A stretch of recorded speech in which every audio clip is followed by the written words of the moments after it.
Praise the Lord. இறை இயேசுவுக்குள் அன்பான சகோதர சகோதரிகளே, உங்கள் அனைவரையும் ஆண்டவர் இயேசுவின் நாமத்தினால் வாழ்த்துகிறேன், வரவேற்கிறேன். ஆமென். இன்றைய நாளுக்கான இறைவார்த்தை உணவு திருப்பாடல்கள் 119, 165.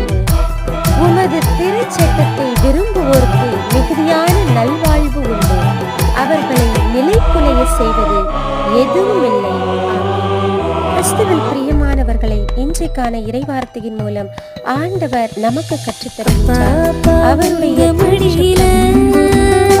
வார்த்தைகள் வேதாகம பரிசுத்த வார்த்தைகள் ஒவ்வொன்றையும் விரும்புகிறவர்களுக்கு, நாடி தேடுகிறவர்களுக்கு